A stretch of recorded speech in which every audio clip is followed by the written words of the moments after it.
1945년 8월 15일 우리나라는 광복을 맞이했습니다. 1948년 대한민국 정부 수립을 이루게 되었고요. 35년의 일제강점기에서 해방된 광복의 기쁨을 우리 민족은 맞이하였습니다. 1910년 우리나라는 국권 피탈을 모두 빼앗겨버리고 말았습니다. 이름도 빼앗기고 성도 빼앗기고 언어도 빼앗기고 나라, 토지 모든 것들이 일제에 의하여 빼앗기게 되었습니다. 35년이라는 시간 동안 치욕스러운 역사를 지내야 됐습니다. 하지만 오늘날 우리나라는 광복의 기쁨과 자유와 해방을 주셔서 하나님의 은혜로 아름답게 세워져 가고 주의 은혜로 이 모든 풍파를 걷어나게 하시고 또 오늘날 이렇게 아름다운 민족에 거하게 하시는 모든 것이 하나님의 은혜인 줄로 믿습니다. 역사에도 그렇고 우리의 인생에도 그렇고 언제나 광풍이 불어올 때가 있습니다. 광풍이 불어올 때마다 우리는 어찌할 바를 모르며 괴로워하는 인생을 살게 되지요. 순풍이 불어와 나의 인생에 마치 돛을 단 배처럼 원하고 바라는 대로 순항하기를 원합니다. 하지만 광풍, 사납게 휘몰아치는 거센 바람이 민족에도 역사에도 우리 인생에도 어쩌면 오늘날도 이 거센 광풍이 불어오곤 하는 것이죠. 매 순간 고난이 뒤따릅니다. 환난이 기다렸다는 듯이 우리 눈앞에 펼쳐지곤 합니다. 예수를 믿고 성령 충만함으로 살아간다라고 하는 우리의 인생 속에 하나님이 주시는 평안, 안정, 번영, 그래서 우리는 하나님을 믿으며 흔들림 없는 세상을 살기를 원하지만 나의 생각과는 끊임없이 다르게 불어오는 광풍으로 인하여 흔들려 요동치는 인생을 우리 모두는 살아가고 있습니다. 사도행전을 통해서 그간 3개월 동안 하나님의 귀한 말씀을 묵상하였습니다. 성령의 역사를 성경을 통해서 보았고 사도 바울의 여정을 보면서 바울은 이방인을 위하여 택한 나의 그릇이다. 이방 땅에 복음을 증거하는 일을 위하여 나는 사도 바울을 택하여 불렀다라는 것으로 사도행전의 수많은 여정들을 시작하는 것을 보았지요. 사도 바울, 그는 사울로서 예수 믿는 자들을 핍박한 자였습니다. 예수 믿는 자들을 쫓아가 죽이는 일을 서슴지 않고 했던 사람입니다. 그 사울을 부활하신 예수님께서 만나 주셨어요. 그래서 그는 더 이상 사울이 아닌 개종하여 바울이 된 이후에 예수 믿는 자들을 핍박하는 자리에 서 있던 자가 오히려 예수를 믿음으로 핍박을 받는 자리에 서 있는 사도의 모습을 보았습니다.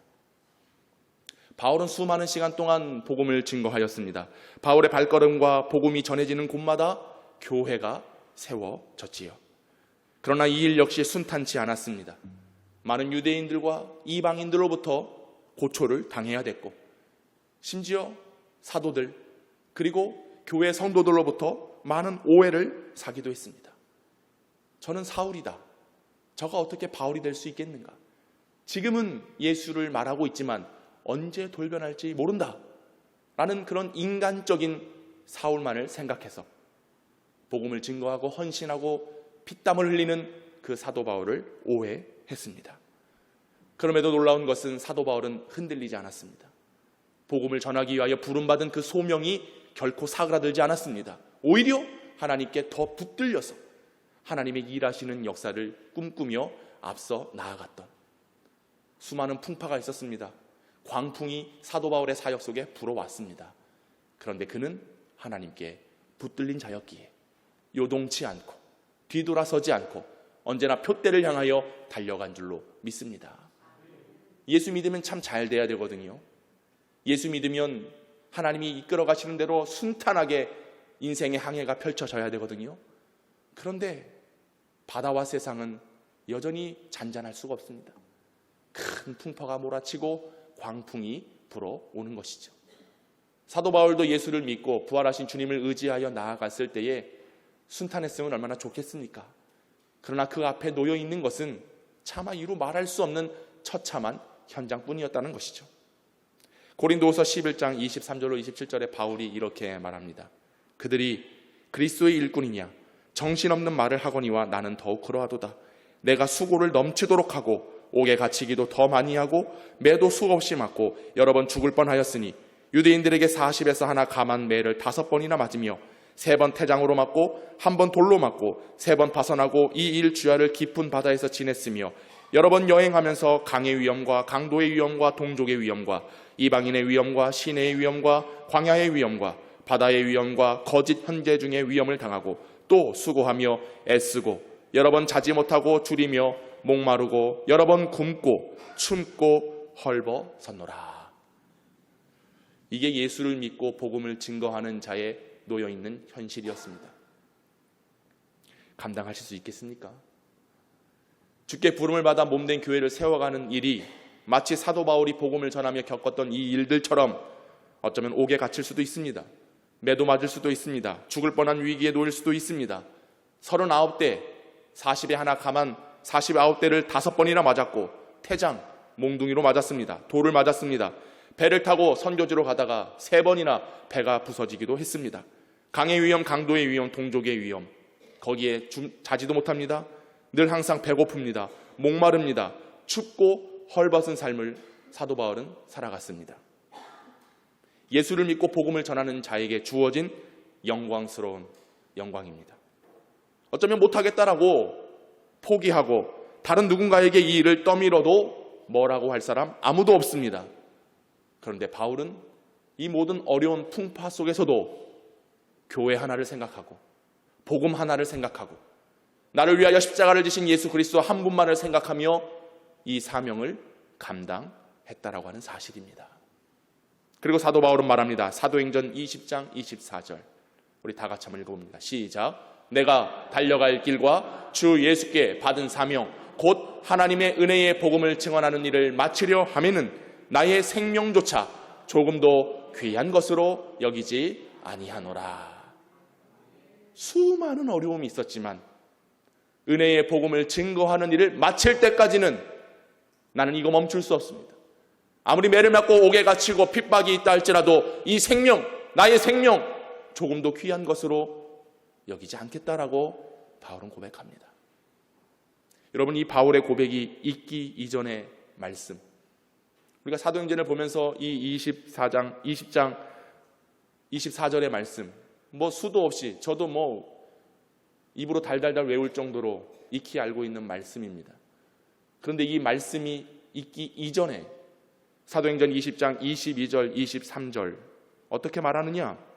보라, 이제 나는 성령에 매여 예루살렘으로 가는데 거기서 무슨 일을 당하는지 알지 못하노라. 오직 성령이 각 성에서 내게 증언하여 결박과 환난이 나를 기다린다 하시니. 성령이 바울에게 말하는 거예요. 바울, 너 예루살렘으로 가고 로마로 갈 건데 거기에 결박과 환난이 있어. 이 말씀을 듣고 사도 바울이 뭐라고 고백한 거예요? 복음을 전할 때 나의 생명조차 조금 더 귀한 것으로 여기지 않겠다라고 이 고백이 있는 겁니다. 분명 성령은 너는 예루살렘으로 가고 로마로 가고 앞으로 너의 인생은 결박과 환난이 준비되어 있어. 이 말을 듣고도 사도 바울은 뭐라고 고백한 거예요? 나의 생명 귀한 것으로 여기지 않겠다. 여러분, 우리가 무슨 일이 펼쳐질지 모르는 상황에서는요, 어떤 말도 할 수 있어요. 앞으로 미래를 예측할 수 없을 때는요, 우리가 다짐도 할 수 있어요. 안 그렇습니까? 남녀가 만나서 결혼할 때는 무슨 약속해요? 내가 평생 너 행복하게 해줄게. 그때는 앞일을 모르기 때문에 그런 거예요. 앞일을 알 수 없고 겪어보지 않고 경험해보지 않았기 때문에 그때는 무슨 말이라도 다 할 수 있어요. 그거 속아서 다 우리 결혼한 거잖아요. 그거 속아서 우리 아내도 나랑 결혼한 거예요. 그냥 평생 고난 힘들게 하지 않을게. 근데 얼마나 힘들게 살아. 여러분도 마찬가지잖아요. 앞일을 예상하지 못할 때는요, 그 어떤 말도 할 수 있어요. 여러분, 예수님께서 나 십자가 질 거다 말씀하셨어요. 근데 베드로가 뭐라고 말합니까? 아, 예수님, 모두 다 예수님을 버릴지라도 나는 예수님을 안 버립니다 라고 말했어요. 근데 보세요, 예수님이 딱 십자가 지려고 하니까 누가 가장 먼저 도망갔어요? 베드로가 도망갔어요. 앞일의 상황이 어떤 일이 펼쳐질지 모를 때는 어떤 말도 할 수 있습니다. 왜 사도 바울의 이 고백이 우리의 고백이 되어야 되고, 이 고백이 주님 앞에 정말로 내가 이 목숨 바치겠습니다라고 거짓 없는 고백이 됐냐? 사도 바울은 앞일을 알고 있어요. 앞으로 펼쳐질 일을 알고 있음에도 이 고백을 했다? 나의 생명 조금도 귀한 것을 여기지 않겠다라고 고백했다? 여러분, 예측 불가능한 상황에서는요, 어떤 말도 할 수 있어요. 근데 예측 가능한 거잖아요. 아니, 하나님이 이미 사도 바울에게 이것을 보여주셨어요. 너는 가면 결박당해, 옥에 들어가, 환난과 핍박이 있어, 엄청난 광풍과 폭풍이 네 인생길에 펼쳐질 거야 라고 말씀하셨는데도 사도 바울은 뻔히 알고 있지만, 나의 가는 이 길이 어떤 길인지 알고 있지만 나는 멈추지 않겠습니다. 어떤 환난이 기다리고 있을지라도 내가 받은 사명, 내가 증거해야 될 복음, 몸된 교회를 세워가는 일에는 나의 생명도 조금도 귀한 것으로 여기지 않겠습니다라는 사도 바울의 고백이 오늘 이 종의 고백입니다. 그리고 우리 교회 성도들의 고백이 될 수 있기를 원합니다. 로마서 5장 3절 4절을 사도 바울 말하지요. 다만 이뿐 아니라 우리가 환난 중에도 즐거워하나니 이는 환난은 인내를, 인내는 연단을, 연단은 소망을 이루는 줄 알미로다. 환난 중에 어떻게 기뻐할 수 있겠습니까?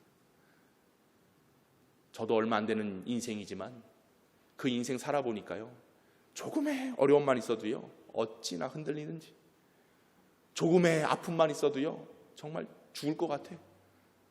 숨이 턱턱 막혀와. 그런데 사도 바울은 환난 중에도 즐거워한다. 예수 만난 자만이 고백할 수 있는 거예요. 예수를 믿는 자만이 이처럼 말할 수가 있는 거예요. 예수님으로부터 생명을 받은 자만이 환난 중에도 즐거워하고, 환난과 핍박과 매임이 준비되어 있지만 그것에 전혀 상관없이 나의 생명 주님을 위해서, 교회를 위해서 드리겠다라고 하는 이 사도 바울의 고백, 우리의 고백이 될 수 있기를 원합니다. 그래서 어떻게 합니까? 많은 사람들이 사실 사도 바울을 말렸어요. 성령에 감동되어 말도 했어요. 예루살렘으로 가면 안 됩니다. 바울, 너 가면 끝나. 그런데 사도 바울은 예루살렘으로 들어가는 거예요. 그 결과가 뭡니까? 결국 수많은 유대인들로부터 오해를 받고 고발당하여 재판을 받습니다. 그리고 2년 동안 옥에 갇힙니다. 바울이 뭔 잘못했습니까? 아무런 잘못하지 않았습니다.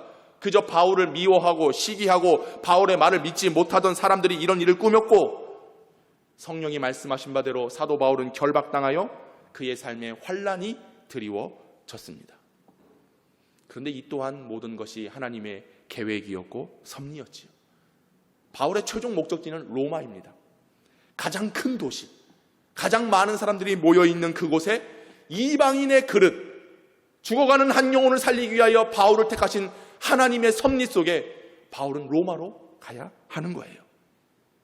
놀라운 것은 바울은 현재 재판을 당하고 신문을 당하고 옥에 갇혀 있는 상황이었지만 이 상황을 하나님께서 바꾸셔서 결국 로마로 가게 하시는 거예요. 뭐냐면 이 재판을 받았을 때에 그 재판 판결을 예루살렘에서 끝낼 수 있어요. 그런데 사도 바울은 로마 시민권자입니다.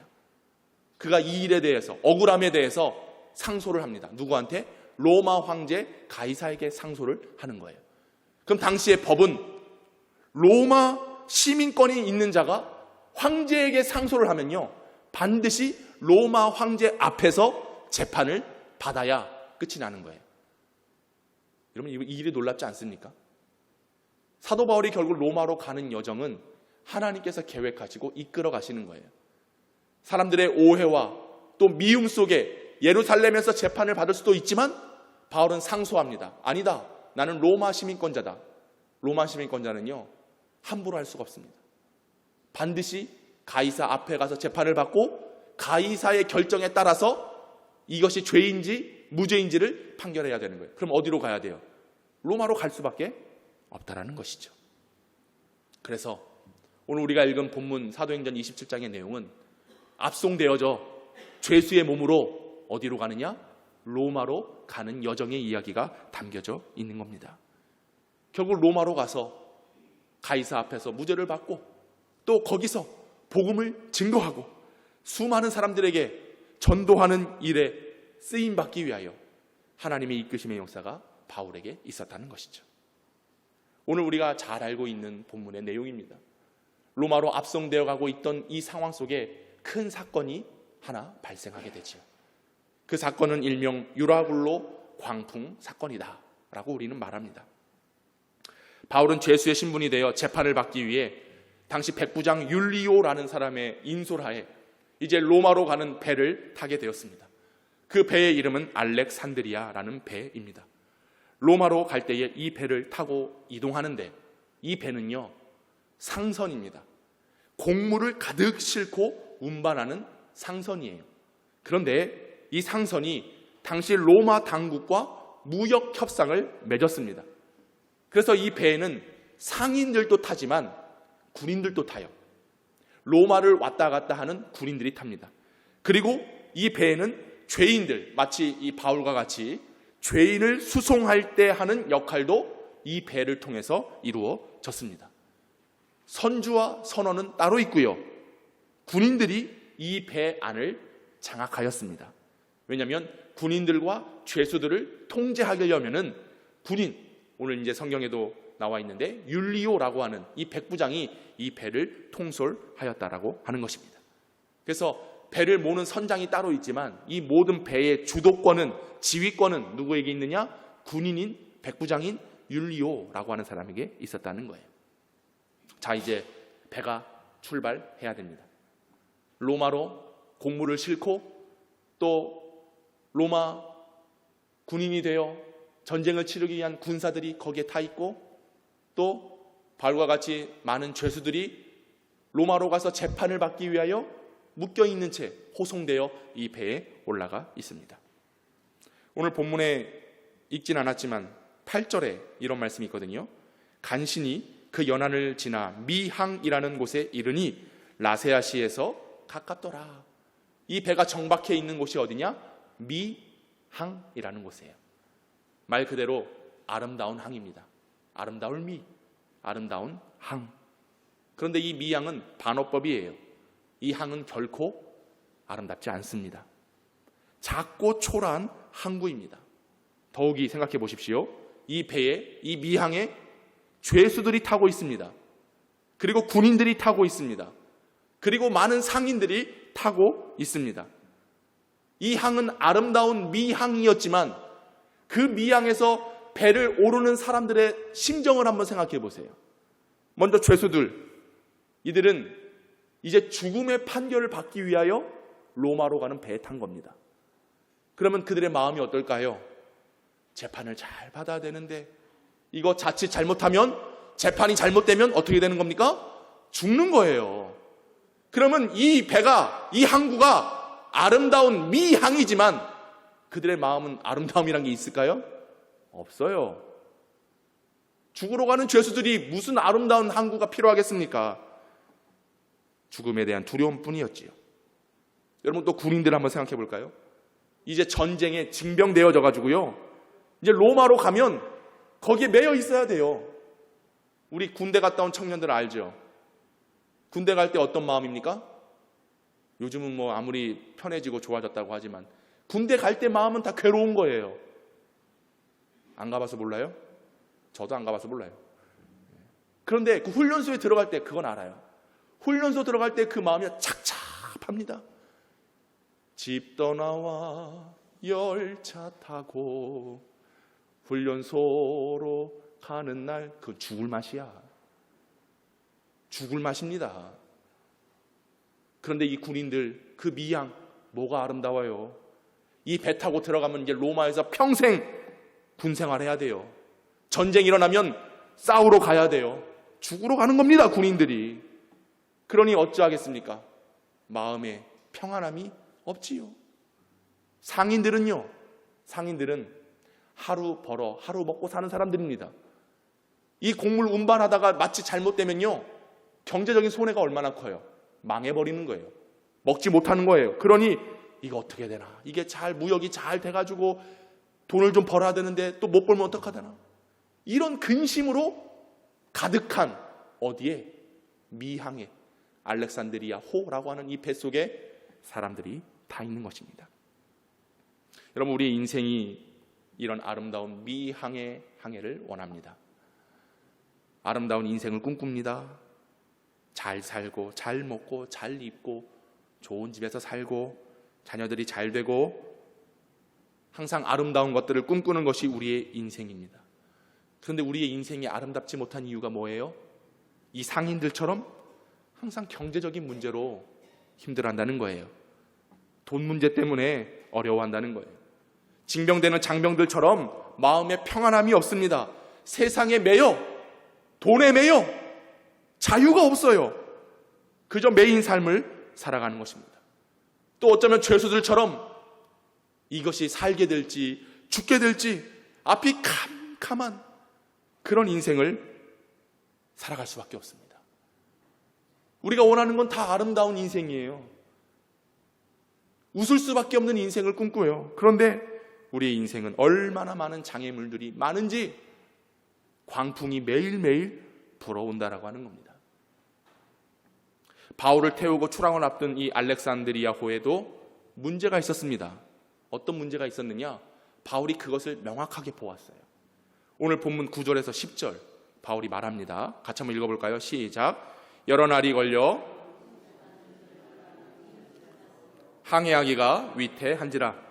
바울이 그들을 권하여 말하되 여러분이요 내가 보니 이번 항해가 하물과 배만 아니라 우리 생명에도 타격과 많은 손해를 끼치리라 하되. 이제 출항하려고 준비합니다. 백고동이 울리고 출발하려고 하는데 바울이 말하는 거예요. 뭐라고 말하냐? 내가 보니까 지금 위태롭습니다. 지금 우리가 금식하는 절기가 지났고 위태할 수밖에 없는데 이번 보니 하물과 배만 아니라 우리의 생명에도 많은 타격과 손해가 있을 것이다. 그래서 오늘 본문에는 여러 날이 걸려 금식하는 절기가 이미 지났다. 그때의 일정을 이야기해 주고 있어요. 어떤 날이냐? 유대력으로 보면 7월 달입니다. 태양력으로 보면 10월에 해당되는데 당시 이 지중해는요 9월부터 3월까지는 수많은 돌풍이 일어나는 시기예요. 단 한순간도 잠잠할 순간이 없다라고 하는 거예요. 그래서 사도 바울이 말하는 겁니다. 내가 바다를 이렇게 보니 광풍이 몰아칠 것 같아요. 바람이 불어올 것 같아요. 그러면 우리 모두 다 죽습니다. 위태롭게 됩니다. 많은 손해를 끼치게 될 것입니다. 라고 바울이 말합니다. 그리고 여러분 바울은요 수많은 이방 땅을 오고 다니며 13번이나 배를 타고 왔다 갔다 했던 사람이에요. 베드로만 바다의 전문가가 아니라 사도 바울도 바다만 봐도 부는 바람만 봐도 이거 뭐가 있겠는데 이게 모든 것을 짐작하는 것이에요. 바다의 경험자입니다. 항해를 시작하면 생명과 재산적 손해가 보이는 상황이었습니다. 그래서 사도 바울이 우리 가면 안 됩니다. 멈춰야 됩니다. 우리에게 많은 손해가 있을 것입니다. 라고 말했습니다. 그런데 여기를 통솔하고 있는 백부장은 누굽니까? 율리오예요. 이 모든 결정권은 율리오라고 하는 사람에게 있습니다. 자, 11절에 이런 말씀이 있어요. 같이 한번 봅시다. 11절 시작. 백부장이 선장과 선주의 말을 백부장이요 바울의 말 믿지 않았어요. 무슨 말도 안 되는 소리. 네가 뭐라고 말하고 있는 거야? 가만히 닥치고 있어. 암소리 하지 마. 지금 우리가 빨리 떠나야 되는데 뭐? 어려움이 있겠다고? 손해가 있겠다고? 그리고 백부장이 선주와 선장의 말을 보았겠죠. 그죠? 뱃사람들이니까 뱃사람들에게 물어본 거예요. 어떨 것 같습니까? 저 이상한 죄수 하나가 이렇게 얘기하는데 근데 이 선주들이 뭐라고 얘기했을까요?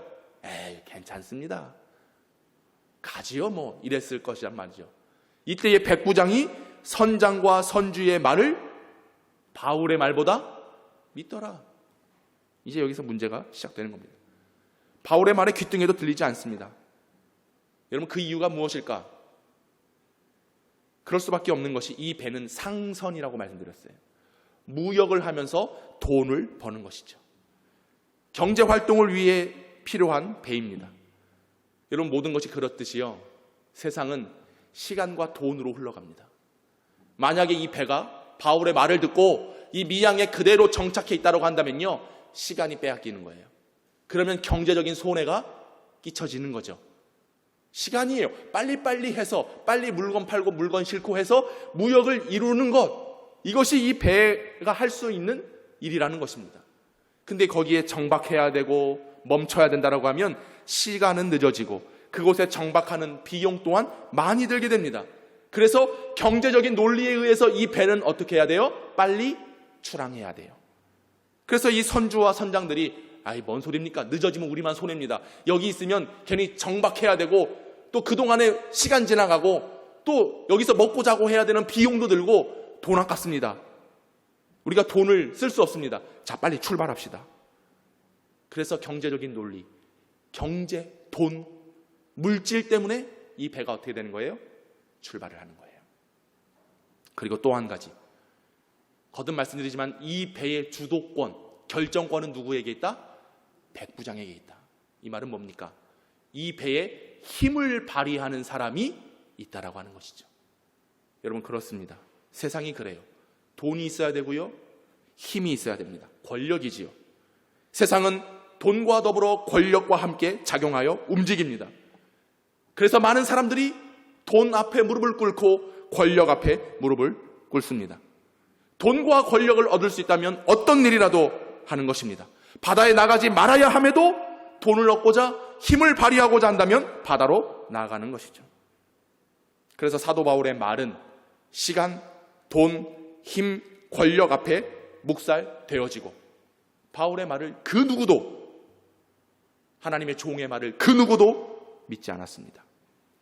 여러분, 그래요. 아무리 사실과 진실과 진리를 말해도 돈과 관련해서, 힘에 관련해서 눈이 가리워지면요, 진짜가 보이지 않습니다. 진실의 소리가 들리지 않습니다. 돈이라는 힘이 작용하면 모두 거짓으로 들려요. 거짓이라고 단정지어 버리고 마는 것입니다. 그리고 또 한 가지, 12절을 한번 볼까요? 읽어봅니다. 시작. 그 항구가 겨울을 지내기에 불편하므로 거기서 떠나 아무쪼록 베닉스에 가서 겨울을 지내자 하는 자가 더 많으니, 베닉스는 그레데 항구라. 한쪽은 서남을, 한쪽은 서북을 향하였더라. 바울의 말을 무시했습니다. 대수롭지 않게 여기고 선주와 상선들, 그리고 백부장 율리오, 그리고 더 많은 사람들, 본문은 얘기하고 있습니다. 뭘 얘기했다는 거예요? 어떤 어려움이 있어도 로마로 배를 띄우는 게, 이게 옳다라고 사람들이 말했다는 거예요. 27장 37절에 보면, 37절입니다. 배에 있는 우리의 수는 전부 276명이었더라. 지금 이 배에 타고 있는 사람이 몇 명이에요? 276명. 거기에 바울을 제외하면 275명. 275명. 이 저의 해석입니다. 275명이나 되는 모든 사람들이, 더 많은 사람들이 떠나자, 가자, 출항하자 라고 말하고 있다라고 하는 사실입니다. 바울을 제외하고 다 많은 사람들이 배를 출발해야 될 것을 말하고 있다는 거예요. 이것은 뭐냐? 여론입니다. 여론. 그래서 이 알렉산드리아 호의 돈, 권력, 여론, 이 세 가지가 함축되어져 배 안에 녹아들었습니다. 여론의 힘이 무섭습니다. 한 사람의 말은요, 무시하고 보낼 수 있어요. 그런데 두 사람이 되고, 세 사람이 되고, 10사람이 되고, 100사람이 되고, 수많은, 오늘 본문에도 말하고 있는 것처럼 우리가 저기 가서 겨울을 지내자, 더 많은 자들이 여론을 형성하고 여론을 만들어버리면요, 아무리 옳은 것을 얘기해도 그게 그냥 꺾여버립니다. 사람들의 여론이 무서운 거예요. 돈보다도 권력보다도 더 앞서 있는 게 뭐예요? 여론입니다. 여러분, 세워진 대통령도요, 사람의 여론으로 세워져요. 근데 사람들의 여론이 대통령도 내려오게 할 수 있는 거예요. 이게 힘입니다. 배 안에 수많은 사람들 276명, 그 중에 바울을 제외하고 275명이 여론을 몰이했습니다. 가자! 가자! 13절, 오늘 본문 13절에 이렇게 나와 있습니다.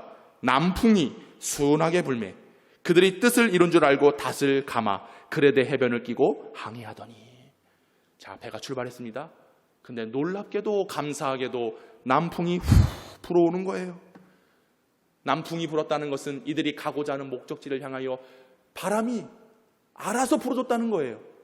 적절하게 불어줬다는 거예요. 아주 알맞게 불어줬다라고 하는 거예요. 사람들이 뭐라고 생각했을까요? 뭐라고 말했을까요? 거봐. 내 말 맞지? 괜히 미양에 정박해 있었으면 시간 버렸어. 돈 버렸어. 저 죄수 바울의 말을 왜 들어? 우리 말이 맞잖아. 이렇게 순항을 하는데, 이렇게 배가 잘 가는데 무슨 문제가 있어? 내 판단이 맞았어. 내 결정이 옳았어. 많은 사람들이 여론에 따른 것이 옳았어 라고 자찬했습니다. 출항 안 했으면 어쩔 뻔하겠어요. 시간과 돈만 허비했구나. 이들이 말하잖아요. 남풍이 순하게 불매 그들이 뜻을 이룬 줄 알고, 자기들의 말이 옳은 줄 알고, 자기들의 생각이 합당한 줄 알고, 여기에 또다시 여론이 모아지는 거예요. 가자라고 할 때 여론, 그리고 남풍이 후 불어오니까 거봐라 이러면서 사람들의 힘이, 마음이, 여론이 모아지게 된다라고 하는 것이죠. 여러분, 우리도 그럴 때 많잖아요. 항상 어떤 일들을 하면서 거봐, 내가 그럴 줄 알았어. 거봐, 내 말이 맞지. 거봐, 그러니 내 말을 진작에 들었어야지. 내가 우리 자녀들한테 자주 하는 말인 것 같아요. 거봐, 내가 너 그럴 줄 알았어. 우리의 뜻이 다 옳다고, 내 생각이 다 맞다고 착각하며 살지 마십시오. 우리가 무슨 뜻이 있고, 무슨 결정이 있고, 무슨 힘이 있고, 돈이 있으면 또 얼마나 있어요. 그저 사람들의 말에 이리 쓸리고 저리 쓸리고. 결국 무슨 일이 발생합니까? 14절, 얼마 안 돼요. 얼마 못 가요. 그게 영원히 지속될 것 같죠? 내 뜻이 그대로 관철될 것 같죠? 오래 못 갑니다. 14절, 얼마 안 돼요. 섬 가운데로부터 유라굴로라는 광풍이 크게 일어나니. 잘 가다가, 남풍이 잘 불다가 유라굴로가 불었어요. 이 유라굴로는 바람의 이름이 아닙니다. 유로스라고 하는 동풍, 풀러라고 하는 북풍, 히니행에서 북동풍이 만나서 남풍으로 항해를 해야 되는데 북동풍이 불어오니까요, 배가 곧 깨지게 되는 것입니다. 이 일을 누구만 예상했어요? 바울 한 사람만 예상했습니다. 이 광풍이 불어오니 이제 곧 배가 파산하기에 이르게 된 것이에요. 오늘 27장에 재미난 부분이 한 3군데 정도 나오거든요. 여러분 눈으로 한번 보시면 좋겠는데 15절에 이렇게 돼 있어요. 배가 밀려 바람을 맞추어 갈 수가 없어 가는 대로 두고 쫓겨 가다가. 17절, 끌어올리고 줄을 가지고 선체를 들어 감고 스르디에는 모래밭입니다. 모래밭에 걸릴까 두려워하여 연장을 내리고 그냥 쫓겨가더니. 27절입니다. 열 나흘째 되는 날 밤에 우리가 아드리아 바다에서 이리저리 쫓겨가다가. 결국 이들의 신세가 어떻게 된 거예요? 쫓겨가더니 쫓겨갔더라. 바람에 쫓깁니다. 두려움에 이제 쫓기게 됩니다. 아무것도 할 수 없는 무능에 쫓기게 됩니다. 사람들의 말 따랐다가 결국 그들에게 주어진 환경은 유라굴로, 큰 광풍이 주어지게 된다는 것이죠. 여러분, 이것이 우리의 모습 아닙니까? 예배함이 없이 세상에 쫓겨다니고, 기도하라는데 기도함 없이 사람들의 말에 쫓겨다니고, 복음을 위해 생명을 귀한 것으로 여기지 않겠다라고 내 생명을 걸고 주를 위해 살아가야 되는데, 여전히 내 생명, 내 돈, 내 명예, 내 힘, 내 말에 쫓겨다니다 결국 얼마 못 가. 유라굴로라는 광풍이 우리 인생에 들어오는 거 아니겠습니까? 우리 인생의 유라굴로의 광풍, 태풍은 언제나 우리를 넘어뜨리려고 하는 것입니다. 우리 인생에 광풍이 없다 말씀드렸습니다. 그렇습니다. 어린아이의 인생에도 흔들릴 수밖에 없는 위기가 있어요. 흔들리는 바람이 불어요. 광풍이 불어요. 그저 내 생각대로 쫓겨 살다가, 먹고자 하는데 돈 벌고자 하며 쫓겨 살다가 결국 광풍을 맞닥뜨리게 되는 것입니다. 우리 교회에도 유라굴로의 광풍이 불어오고 있습니다. 돈, 힘, 여론, 교회를 향한 계획, 앞으로 우리 교회가 펼쳐나갈 이 일에 돈 때문이라는 말이 나옵니다. 힘을 가진 목사와 장로가 이 힘을 발휘하고 있다라고 말합니다. 무엇이 옳고 그른지 알지 못하는 사람들이 여론을 만들기 시작합니다. 그래서 우리 교회에 돈과 힘과 여론이 형성되어졌고 유라굴로의 광풍이 불어치고 있습니다. 저는 우리 교회 재정 관심 없습니다. 목회를 하며 어떤 힘을 얻고자 하지도 않았습니다.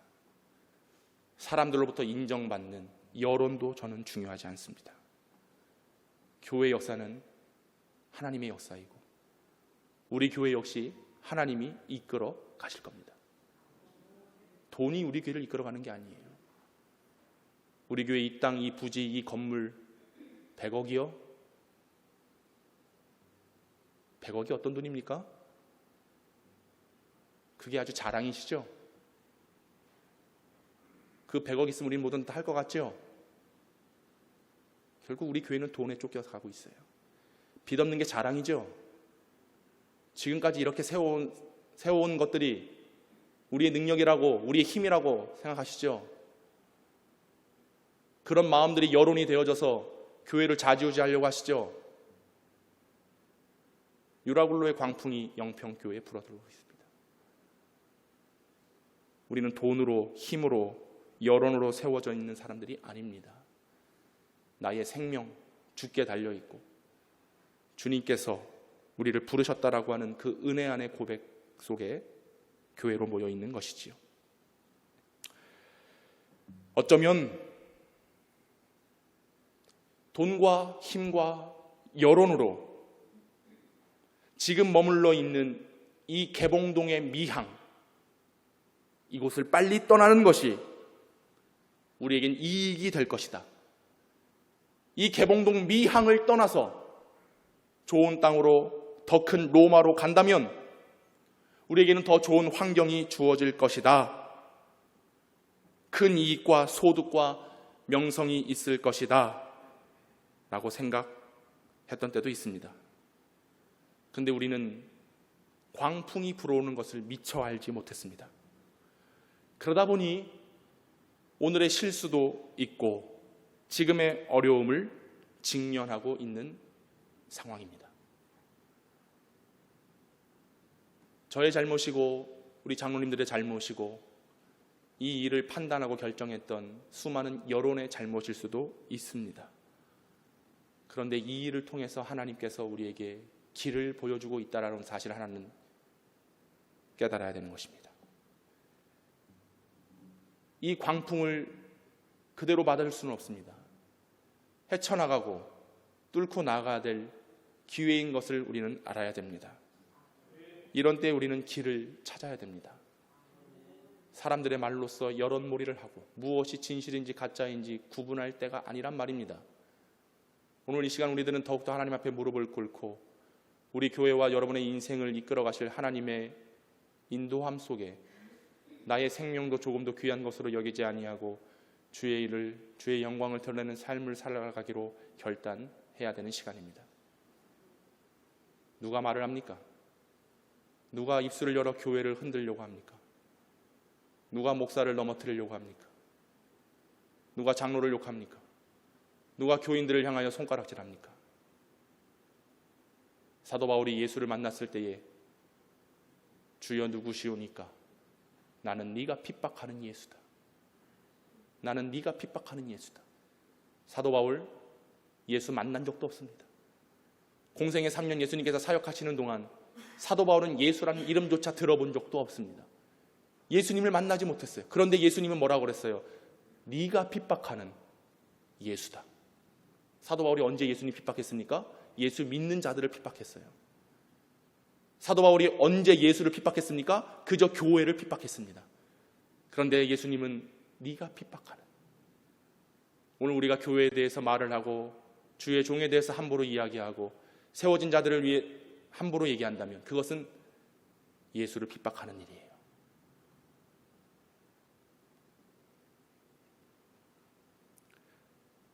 누군가는 책임을 져야 된다면 책임을 져야 되겠지요. 옳고 그름을 따져야 된다면 따져야 되겠지요. 그런데 진리를 말씀드리고 진실을 말씀드려도 백부장은 선장과 선주의 말을 바울의 말보다 더 믿더라. 사람의 말을 우린 더 잘 믿습니다. 사람의 말을 더 의지합니다. 왜? 거기에 돈이 있고 힘이 있고 여론이 있기 때문에 그런 것이죠. 이 유라굴로 광풍이 불어올 때에 사도 바울은 주님 앞에 기도했습니다. 하나님의 음성을 듣습니다.